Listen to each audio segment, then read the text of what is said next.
O Buckminster Fullereno é uma estrutura formada por 60 átomos de carbono distribuídos, respectivamente, nos 60 vértices de um poliedro. Então, essa estrutura ela é um poliedro de 60 vértices convexo. Esse poliedro é formado exclusivamente por faces pentagonais e hexagonais. E os seus ângulos são todos triédricos. Essa informação aqui é importante.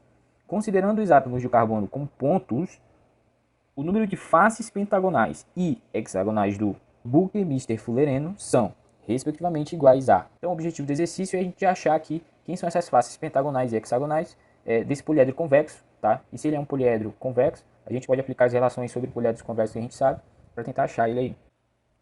Para fazer isso, a gente vai voltar à leitura do exercício e tentar extrair o máximo de informações que a gente tem lá. A primeira é que o nosso poliedro tem 60 vértices, tá? Então, eu vou aqui descrever por V a quantidade de vértices e dizer que V é 60. Aí ele diz que esse poliedro é formado exclusivamente por faces pentagonais e hexagonais. Então significa que o nosso poliedro convexo ele tem faces pentagonais, que eu vou chamar de F5, e faces hexagonais, que eu vou chamar de F6. Se eu pegar todas essas faces, tá, e somar essas quantidades de faces, tá? Esse F5 e F6 representa a quantidade. Se eu pegar todas essas faces e somar, eu vou obter o total de faces do meu poliedro, tá? Então, o total de faces do meu poliedro seria a soma da quantidade de faces pentagonais mais a quantidade de faces hexagonais. Outra informação muito importante do exercício é que todos os ângulos são triédricos, tá? O que significa ser ângulos triédricos? A principal informação que você tem que tirar dos ângulos poliédricos é em relação à quantidade de arestas que esse ângulo tem, tá? Um ângulo poliédrico é um ângulo formado ali no vértice do poliedro, tá? Como a gente viu lá no vídeo anterior. E o nome que a gente dá a esse ângulo depende da quantidade de arestas que sai dele. O ângulo diédrico, ele é só um ângulo formado por dois planos. O ângulo triédrico, tá? Ele já vai ser um ângulo que é uma forma mais básica de dizer que a partir do seu vértice, né, formado daquele ângulo, já sai 3 arestas. O tetaedro sai 4 arestas. O pentaedro sai 5 arestas e assim sucessivamente. Como aqui é um ângulo triédrico, significa que de cada um desses vértices, como você pode ver aqui na figura, ó, vão sair 3 arestas, tá? E essa informação vai ajudar a gente a relacionar com as outras informações e tentar deduzir alguma coisa aqui. Bom, se são todos os ângulos triédricos, então pelos vértices saem 3 arestas. Com essa informação, eu posso calcular a quantidade de arestas desse poliedro convexo pela quantidade de vértices, que foi o que a gente fez lá no exercício anterior. Então aqui eu vou relacionar os vértices com as arestas. Como são todos ângulos triédricos, significa que de cada vértice sai 3 arestas, tá? E aí eu não tenho um outro vértice ou uma outra quantidade de vértice que sai 4 arestas, que sai 5 arestas e assim sucessivamente. Eu só tenho uma característica em relação aos vértices.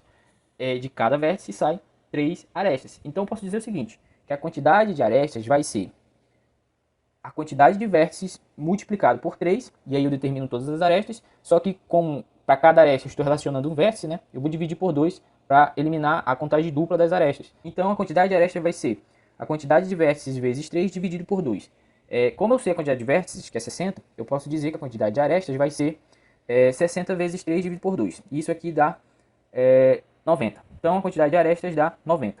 Bom, eu consegui calcular a quantidade de arestas desse poliedro convexo a partir dos vértices, mas eu posso fazer a conta da quantidade de arestas de outra forma, tá? Como eu quero relacionar todas as minhas informações com a quantidade de faces pentagonais com a quantidade de faces hexagonais, eu posso calcular também a quantidade de arestas a partir da característica das faces, tá? Como a gente fez lá no primeiro exercício desse de poliedros. Então, eu posso contar a mesma quantidade de arestas como sendo... Aí aqui eu vou relacionar as arestas com faces. Lembra só, eu podia determinar a quantidade de arestas olhando para as características das faces, vendo que de cada uma das faces eu tenho uma quantidade de lados, e esses lados determinam lá o polígono que forma o poliedro. E aí, como eu contava 2 vezes, eu tinha que dividir por 2, né? Então é essa relação que eu vou usar aqui. Então, a quantidade de arestas nesse caso vai ser a quantidade de faces pentagonais multiplicado por 5 mais a quantidade de faces hexagonais multiplicado por 6.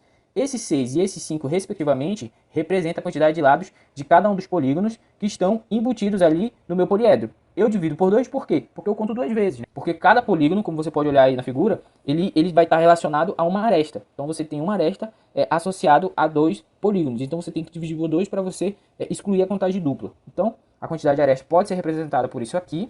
E como eu sei a quantidade de arestas, eu acabei de determinar que vale 90, então, se eu colocar aqui 90 no lugar de A, vai ficar 90 vezes 2, porque esses dois eu vou passar multiplicando. Vai ficar 180 igual a F5 vezes 5 mais F6 vezes 6. Aí aqui você pode pensar, pô, não cheguei a lugar nenhum, professor, eu tenho uma equação com 2 incógnitas. Calma. Agora você vai aplicar a relação de Euler aqui. Então, aplicando a relação de Euler, eu consigo relacionar essa informação do vértice da aresta com a quantidade de faces, tá? Então, pela relação de Euler, eu posso dizer que a quantidade de vértices, que é 60, mais a quantidade de faces, eu não sei o total de faces, mas eu sei que a quantidade de faces é a soma da quantidade de faces pentagonais mais a quantidade de faces hexagonais. Então, vou colocar isso aqui, ó, mais F5 mais F6. É igual à quantidade de arestas que eu sei, 90 mais 2. Aí aqui, ó, eu vou isolar o F5 mais o F6.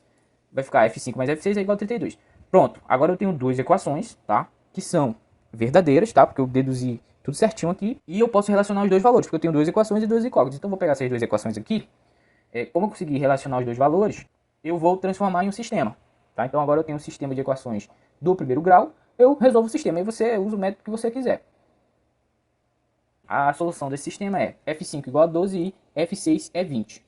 Então, eu descobri aqui quantas são as faces pentagonais, 12, e quantas são as faces hexagonais, 20.